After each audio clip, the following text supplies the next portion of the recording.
नमस्कार, NMF news देख रहे हैं आप। मैं हूं आपके साथ गुंजन। जिला सिवनी केवलारी विधानसभा क्षेत्र के कांग्रेस प्रत्याशी रजनीश सिंह ठाकुर ने एनएमएफ न्यूज से सिवनी जिला ब्यूरो मोहसिन रजा उर्फ शानू ने चुनाव के जीतने के बाद क्षेत्र की जनता के विश्वास एवं क्षेत्र के विकास के लिए कौन कौन से मुख्य कार्य करने की चर्चा की, जिसके संबंध में कांग्रेस प्रत्याशी ठाकुर रजनीश सिंह ने विस्तार से एनएमएफ न्यूज के जिला ब्यूरो से चर्चा की। एनएमएफ न्यूज से जिला ब्यूरो मोहसिन रजा शानू की खास रिपोर्ट। ठाकुर रजनीश सिंह जी के निवास आए हैं, उनसे चुनाव संबंधित चर्चा करने के लिए। तो सर, आपको कमलनाथ जी ने दोबारा भरोसा जताकर टिकट दिया है, तो अगर आप जब चुनाव जीतते हैं तो आपकी मुख्य घोषणाएं क्या हैं, खास तौर पे केवलारी की जनता के लिए? हम निश्चित रूप से चुनाव जीतेंगे और हम आभारी हैं हमारे कांग्रेस पार्टी के सम्माननीय शीर्ष नेतृत्व का और माननीय कमलनाथ जी का कि उन्होंने हमें फिर से हमारे ऊपर भरोसा जता के और कांग्रेस पार्टी का अधिकृत उम्मीदवार बनाया है। हम उनका बहुत बहुत आभार व्यक्त करते हैं। केवलारी विधानसभा के विकास की हमारी पहली प्राथमिकता होगी और बरसों से हम केवलारी विधानसभा क्षेत्र में एक परिवार के सदस्य के रूप में हम यहाँ के जनमानस के साथ में जुड़े हुए हैं और जो भी विकास हुए हैं निश्चित तौर पर कांग्रेस पार्टी की ही अगुवाई में केवलारी विधानसभा क्षेत्र में विकास हुए हैं। हमारे जो विरोधी हैं उनका तो महज 2018 से यहाँ पर वो जनप्रतिनिधि बनकर आए हैं।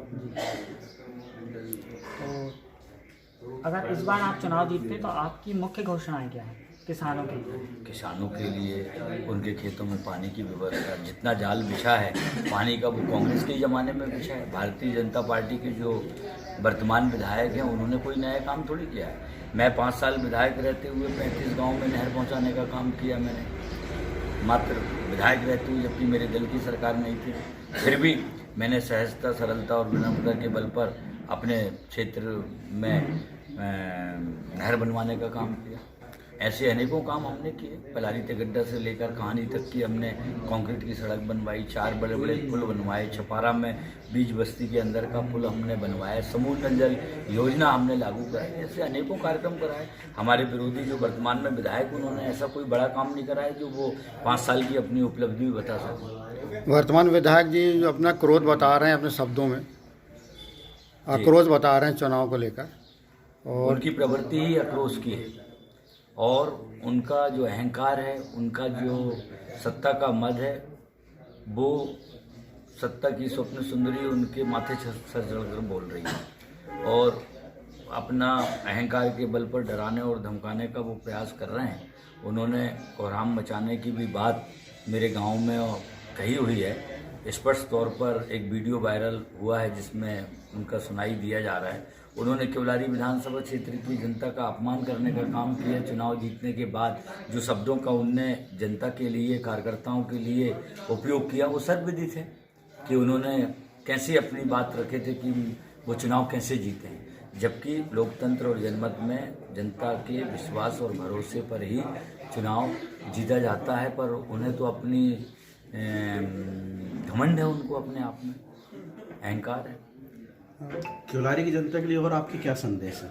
केवलारी की जनता के लिए मेरा यही संदेश है कि केवलारी की जनता से मेरे पारिवारिक संबंध हैं, बरसों के संबंध हैं। मेरे पिता का 45 साल का राजनीतिक जीवन केवलारी विधानसभा सिवनी जिले की जनता के बीच में विश्वास, भरोसे की कड़ी के रूप में व्यतीत हुआ है और मैं भी उनके दिवंगत होने के बाद क्षेत्र की जनता ने मुझे आशीर्वाद दिया। मैं 5 साल विधायक रहा, मेरे से जो बन सका मैंने बड़े से बड़े काम कराने का काम किया और चुनाव हारने के बाद भी मैं लोगों के बीच में बराबर मैं पहले जैसी अपनी उपस्थिति देकर जनता का विश्वास हासिल कर रहा हूं और मुझे पूरा भरोसा और विश्वास है कि आने वाली 17 तारीख को केवलारी विधानसभा क्षेत्र की जनता मुझे पंजे की बटन दबाकर भारी बहुमतों से यहाँ से विजयी बनाकर विधायक बनाएगी। ये मुझे पूरा भरोसा और विश्वास है। सर, हाल ही आप मंत्री बनने वाले हैं। मैंने कभी ऐसा नहीं कहा कि मैं मंत्री बनने वाला। चाहता है कि वो उसको पार्टी जवाबदारी दे तो वो अच्छे से अच्छा काम कर सके। चाहत हर एक की होती है। किसकी कलेक्टर बनने की इच्छा नहीं होगी, किसकी एसपी बनने की इच्छा नहीं होगी, किसकी इंजीनियर बनने की इच्छा नहीं होगी, किसकी डॉक्टर बनने की इच्छा नहीं होगी। जो व्यक्ति जहाँ रहता है उसकी आकांक्षाएं रहती हैं, नहीं रहती। मंशा रहती है कि वो आगे बढ़े और पार्टी जवाबदारी देगी तो पूरी निष्ठा और समर्पण के साथ काम करेंगे।